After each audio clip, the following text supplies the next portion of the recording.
Hello বন্ধুরা, আজ যে বিষয় নিয়ে আলোচনা করব সেটা হচ্ছে এইডস। এইডস কি? এইডস এমন একটি অবস্থা যেটা এইচআইভি, হিউম্যান ইমিউনোডেফিসিয়েন্সি ভাইরাস দ্বারা সংক্রামিত হয়। এইচআইভি ভাইরাস দ্বারা সংক্রামিত হয়ে দীর্ঘদিন থাকলে সেটা এইডস এর পর্যায়ে পৌঁছায়।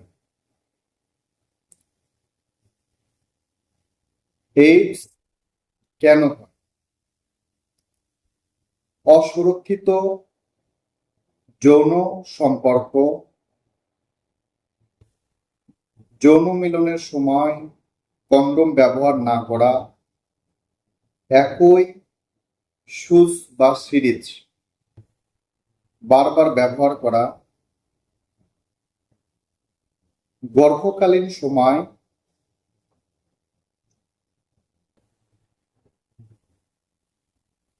বা মায়ের দুধের মাধ্যমে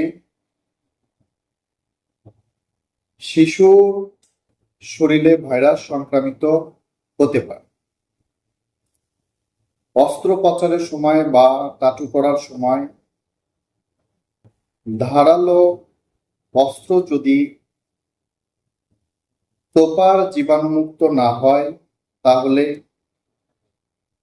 এইচআইভি ভাইরাস দ্বারা সংক্রামিত হতে পারে। এইচআইভি যেসব কারণে ছড়ায় না তা হলো এইচআইভি রোগীর পাশাপাশি অবস্থান করা, হাসি কাশির মাধ্যমে, আলিঙ্গন করা, একই প্লেটে খাবার খাওয়া,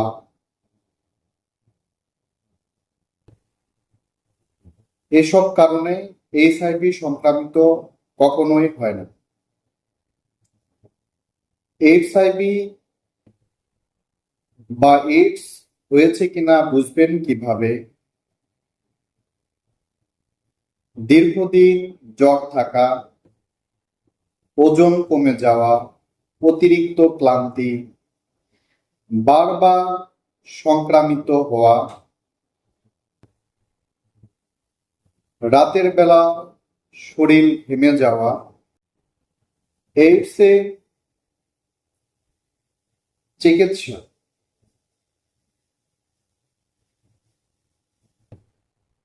এইচআইভি সংক্রামিত ব্যক্তি বডি ইমিউনিটি অনেক দুর্বল হয়ে পড়ে। এইডস এর সাধারণত কোনো চিকিৎসা পদ্ধতি নেই, তবে রেডিও রেক্টোভাইরাল থেরাপির মাধ্যমে এইডস নিয়ন্ত্রণে আনা, দীর্ঘদিন সুস্থ এবং স্বাভাবিক জীবনযাপনে ফিরে যাওয়া সম্ভব। এইডস ঝুঁকিপূর্ণ বা এইডস সংক্রামিত হতে পারে এরকম অবস্থা বুঝলে অবশ্যই ডাক্তারের পরামর্শ নিয়ে চিকিৎসা নিতে হবে এবং এইচআইভি পরীক্ষা করতে হবে। ধন্যবাদ সকলকে। আসসালামু আলাইকুম।